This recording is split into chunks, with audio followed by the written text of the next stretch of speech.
got to ask me. Oh. That's all right. All right, Don. What are we doing today? So today, when we're filming this, is February the 13th, Pancake Day, which is the day before Valentine's. Valentine's Day is a big day in the butchery calendar because lots of people are cooking up lots of nice things for their loved ones. So we've got to get the big guns out. I've got a nice piece of British Wagyu hanging in the fridge. I've got a whole rump and loin, which is the rump all the way up to the rib. Go break that down so we can sell it tomorrow.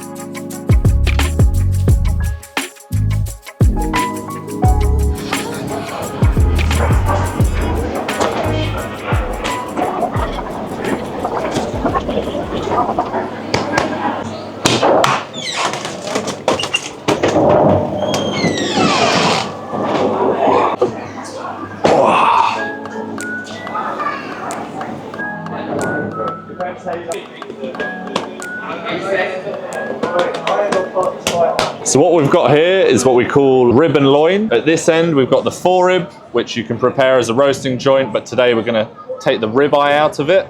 Then you've got the sirloin section. You've got the T-bone, which is sirloin, and the fillet running along the inside. That's where the T-bone comes from. And then here at the end, we've got the rump, which is basically like the bottom of the back turning into the bum of the cow. So what I'm going to do first is take off this rib section at 5 bones. So that's 1, 2, 3, 4, 5. Next up, I'm going to take off the sirloin, which is this section where the fillet is smallest. So we'll just go through there.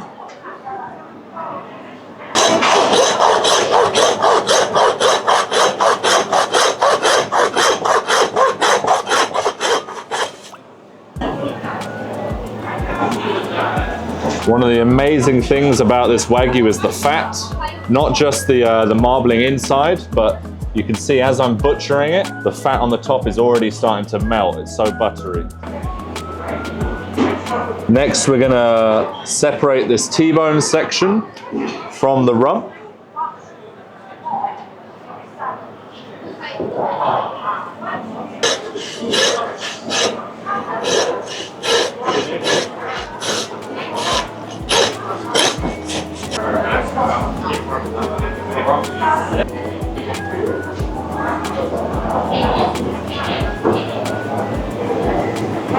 So we've got the forerib, sirloin, T-bone and rump. Not going to do anything with the T-bone today. That's going to go back in the dry ager.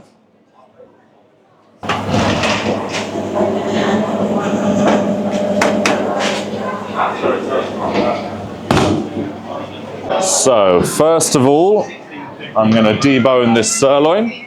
This section is basically the lower back, and you can see we've got the spinal column, or half the spinal column, running down there. Gonna take my boning knife and run that along the inside, trying to come tight to the bone.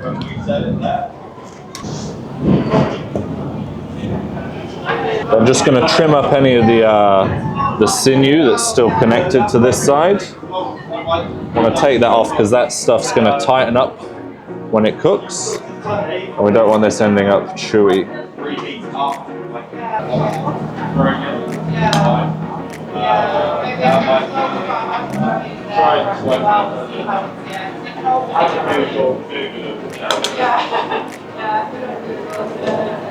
That's the sirloin, looking pretty good.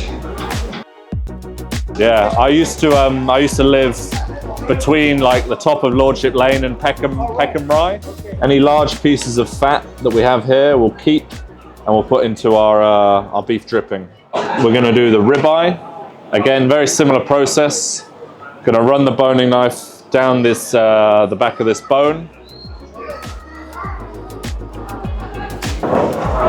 This top area.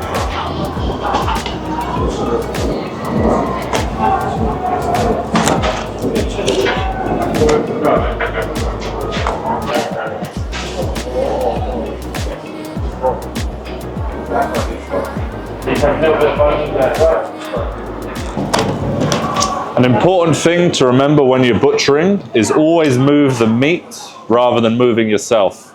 If you try and move around it and manipulate yourself a bit too much, that's how injuries happen. So always maneuver the meat rather than yourself.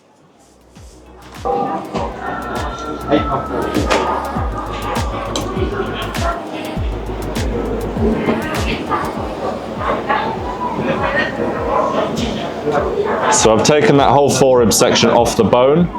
Now I need to take out this ribeye here, which is basically just the round eye of the meat.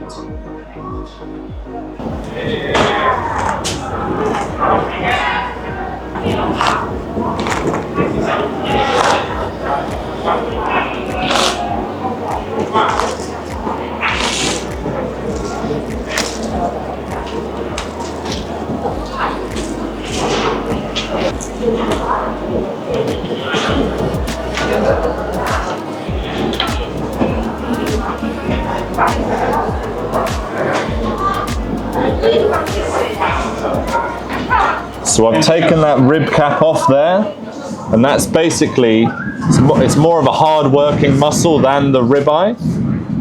And you can leave that on and cook it together, but what we want here is just the most tender part. So we're just gonna have the ribeye on its own. And this rib cap I'll trim up, and we'll make some Wagyu burgers with that later on.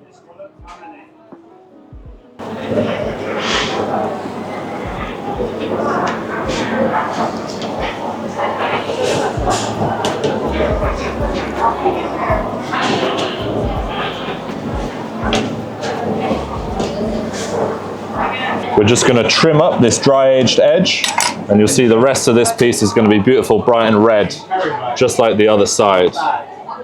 And here's the money shot.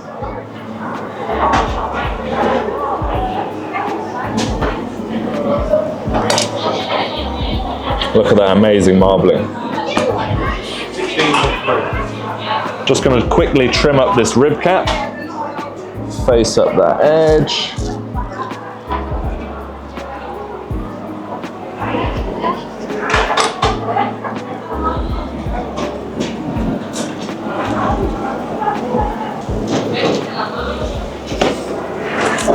A little bit of shoulder blade still in there.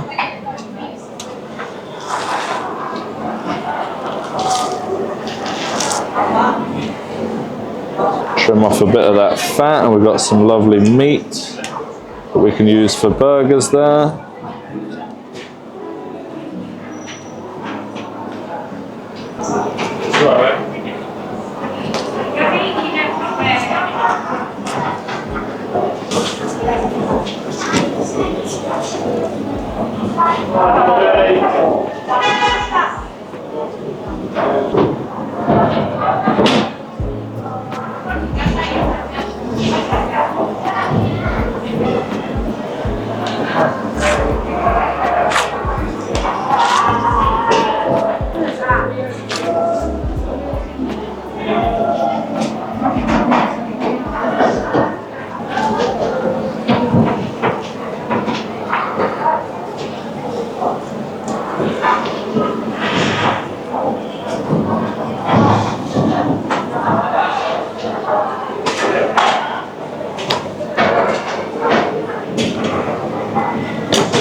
So all of that can be kept for Wagyu burgers.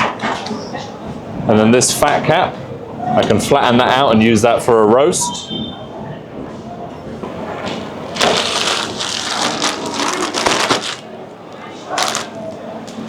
Next up, we've got this rump section, which still has a little bit of the fillet on it. This is what we call the Chateaubriand.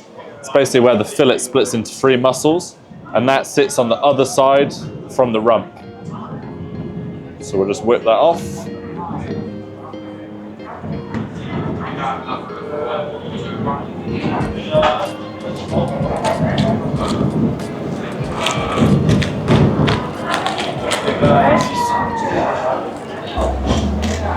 Next up, I'm going to take this rump off this hip bone here.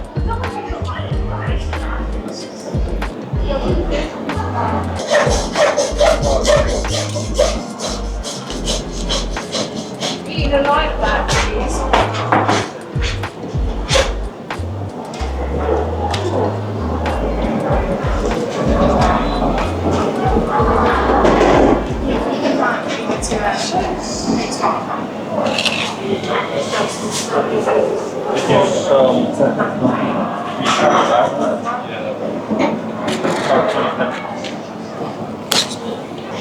Just give me 1 second, mate.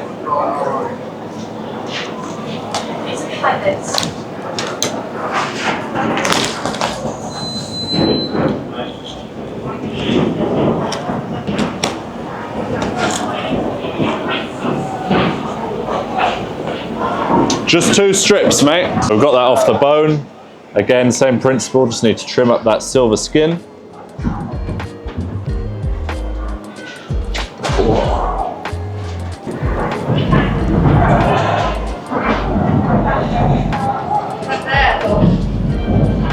Sì, grazie mille.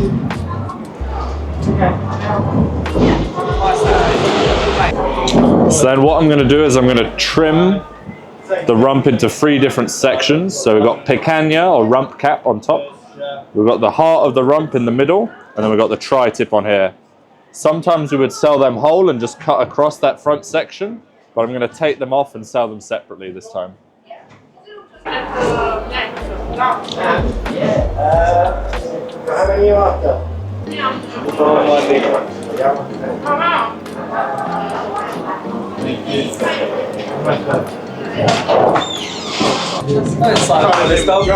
It's alright, it's real life, mate. That's in Knightsbridge. So I've just got to face up this edge.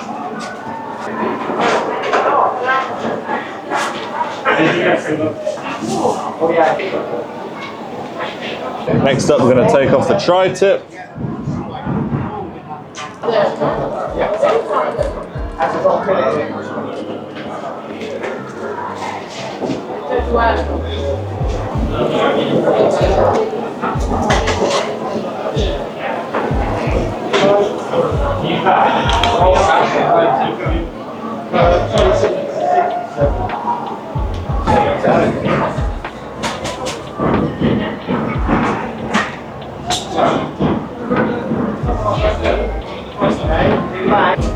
Amazing.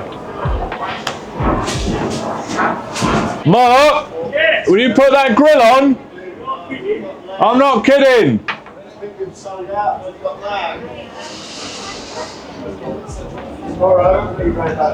Right.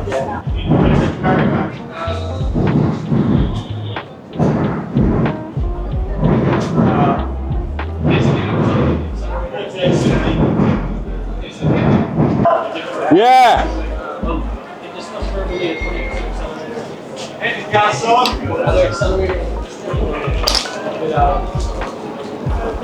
Proper.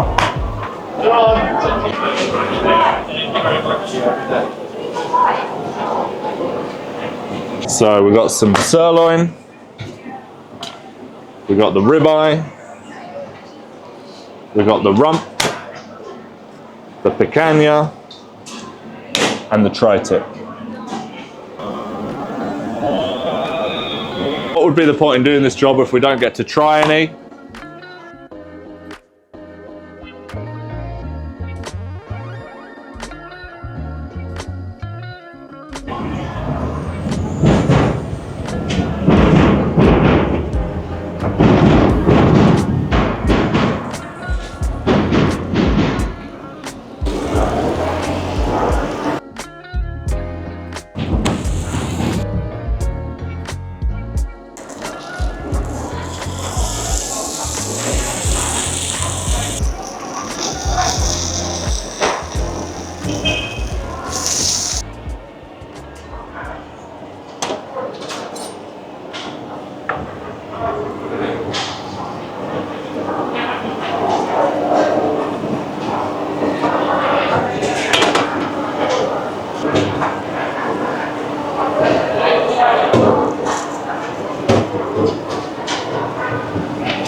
On camera, mate. Have a taste. On camera.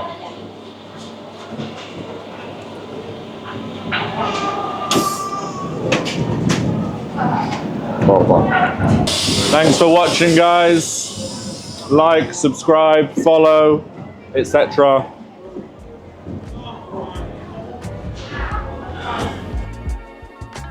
Just under the shard, so go up this street, then hang a left and then hang a right, but just aim for the shard. Good Samaritan duties.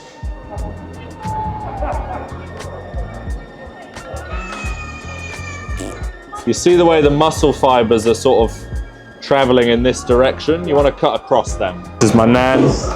It's not really my nan.